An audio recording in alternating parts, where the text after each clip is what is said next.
Hey guys, welcome back to my YouTube channel. So, for today's video, papakita ko lang sa inyo yung mga napamili ko. Sa Watsons, ito naman kasi parang mga refill ko lang. Mga dating products na ginagamit ko na talaga to. Pero, ayun, yung iba, first time ko binili. Tapos yung iba naman, talagang ginagamit ko na siya. Konti lang itong mga products na ipapakita ko sa inyo dahil ito lang din naman yung mga kailangan ko as of this moment. Meron pa akong moisturizer, sunscreen, alam niyo yun. Tapos yung mga supplements na tinitake ko. So, ayun, let's start. Ang una kong ipapakita sa inyo is itong Povidone iodine, betadine.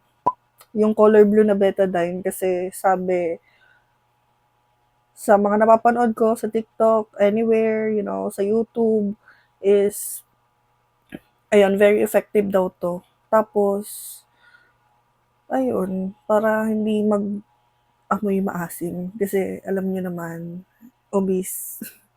Medyo, ayun, obese na nga ako.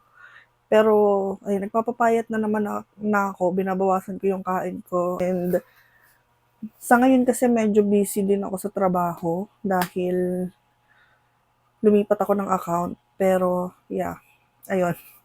Eto na, kung saan na naman napupunta yung mga sinasabi ko. Pero, ayan, bumili ako nito para malinis na malinis. Hindi mag-amoy maasim, ganun. So, ayan, tatry natin to. Pero, ang ginagamit ko pa rin na Dio is itong Organic Skin for Sensitive Skin. And, ginagamit ko tong white or minsan yung takip na kulay pink. Ito, yun yung ginagamit ko, nahiyang sa akin na Dio. And, ayun. Hindi ito bagong bili, pero minention ko lang dito para lang sa mga gusto mag-try, 'di ba? So, yung mga link ng mga product na ipapakita ko sa inyo, lagi naman yung nasa description box. So, ayun, check nyo na lang sa subscription box. Sa description box. So, yeah. Ayan. Ganito yung tsura nito. Lalagay ko na lang dito yung mga prices kasi hindi ko tanda yung mga price na ito, mga pinagbibili ko. Second item na nabili ko from Watsons is itong virgin coconut oil, dietary supplement. So, ginagamit ko to alam niyo, parang ginagawa ko siyang lotion minsan. Pero, binabanlawan ko din siya agad kasi, syempre oil to and ayoko dumikit sa bedsheet. Sabi nung iba, tinitake din nila to as, ayun nga, supplement. Pero, tinry ko kasi mag-take nito ng yung iinumin ko, isang kutsara lang. Iba yung naging pakiramdam ng tiyan ko. So, di ko na tinuloy. Pero, sa balat ko, maganda siya. And sa buhok. So, yeah. Yung ginagamit ko siya. Ito naman, first time ko siya itatry. From Watsons din. Fresh K Beauty Lab. Face sculpting gua siya. Nakita ko lang yung kaibigan ko na gumagamit ng gua siya. Tapos, parang nawala yung mga niya, yung ganito, double chin. Tapos, mas naging fine yung jawline niya. So, ayun, tatry ko din to. Nakakaliit din siya ng muka. Nakakawala ng maga, ganun. So, ganito. Ganyan yung itsura niya. Pag ganun, pag ganyan. Pero, hindi ko pa siya nagagamit. First time ko siya itatry.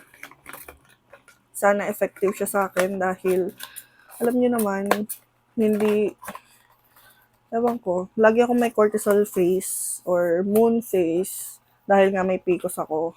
So, ayun, sana maging effective siya sa akin.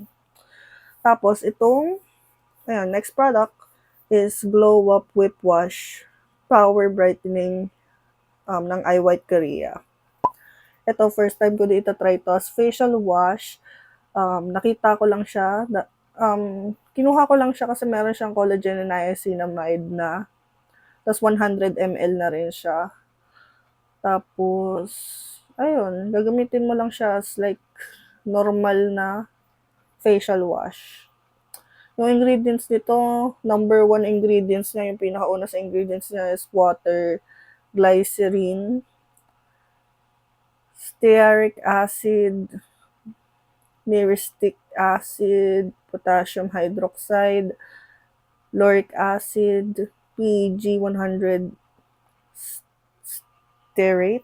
Yan. Basta, masasearch nyo naman yung mga ingredients nito, mga products na to. And, of course, kung gusto nyo ng, alam nyo yun, update sa mga products na binibili ko, you can always subscribe to my YouTube channel dahil from time to time naman ako nag-update about sa mga, alam niyo yun, products na naging effective sa akin. So, yeah, tingnan natin kung effective din tong isang to. Bumili din ako ng feminine wash, which is itong povidone iodine, betadine, ayan, ganyan, ganito din.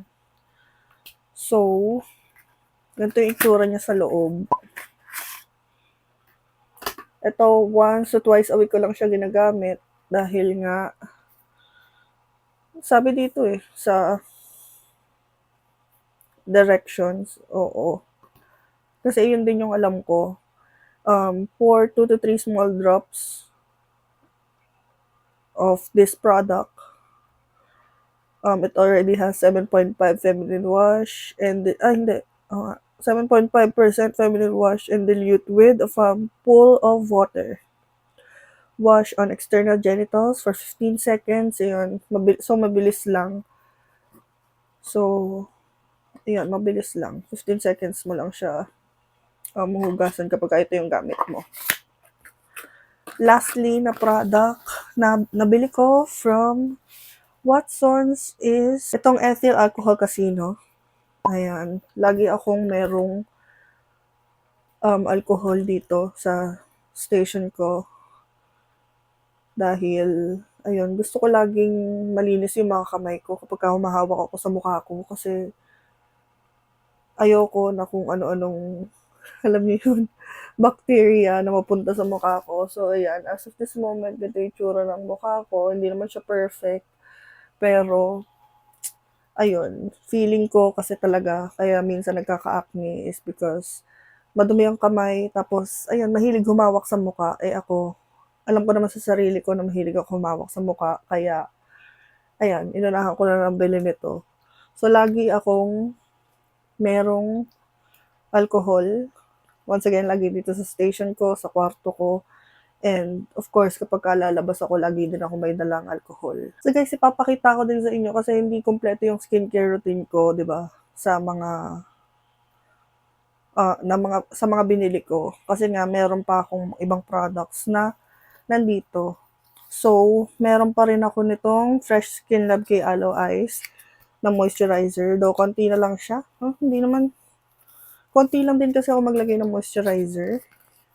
Dahil minsan kapag naiinitan ako, malagkit siya. Pero ito kasi kapag konti lang kasi yung nilagay mo, hindi naman masyadong ganun kalagkit. So, yeah. Ayan. Ganito yung ginagamit ko, tapos konting apply lang. Nag-try din ako na nakita ko sa 7-Eleven one time na overnight recovery beauty gel ng I White Korea. So, bumili din ako nito. Maganda din siya, guys.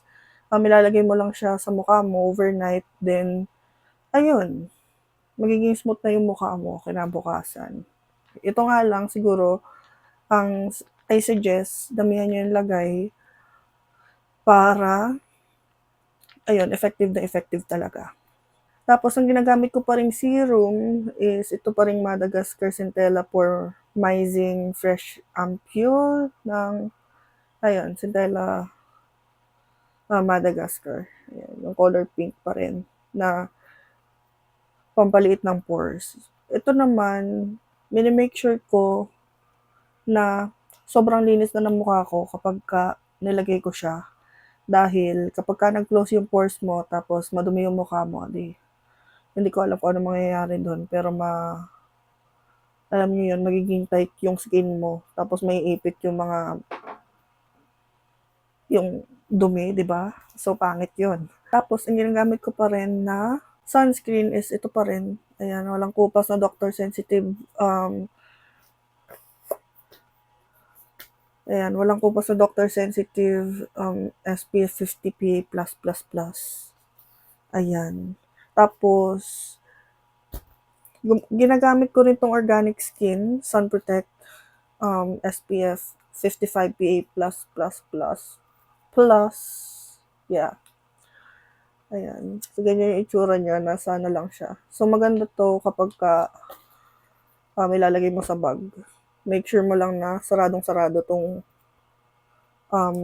lid niya. So, yeah. Ayun, yun lang. Actually, yung mga pinagbibili ko lang sa Watsons is ito lang. Ayan. Ito. Ay! Ito. Tsaka yung alcohol. Dahil ito lang naman yung mga kailangan ko ngayon. So, ayan. Nirefill ko lang yung mga ano ko. Kasi wala na din ako facial wash. Kaya facial wash lang yung binili ko. Tapos, ito. First time ko naman gagamitin to. Tapos, guasha. First time ko lang din siya gagamitin. Tapos, itong coconut oil talagang necessity na to sa akin. Tapos, ito naman is, ayan, ginagamit ko talaga to. Itong feminine wash na to. Pero, hindi ganong kadalas. Dahil sabi nila, masama daw yung ganong kadalas gumamit ng betadine kapag as feminine wash. So, yeah. And guys, thank you so much for watching this video and please subscribe to my YouTube channel. Ayun, please also like this video if you like this video dahil alam niyo yun, ang daming nanonood ng mga videos ko tapos 2 likes lang, tapos 4 likes lang yung mga nagla-like. So please, please, please like this video if ever na alam niyo yan, gusto niyo i-like. Hindi ko naman kayo pinipilit pero it will mean so much to me kapag nag-like kayo and subscribe, of course. Please also share this video kung gusto niyo siya i-share. So yeah. Once again, thank you so much for watching this video and bye for now.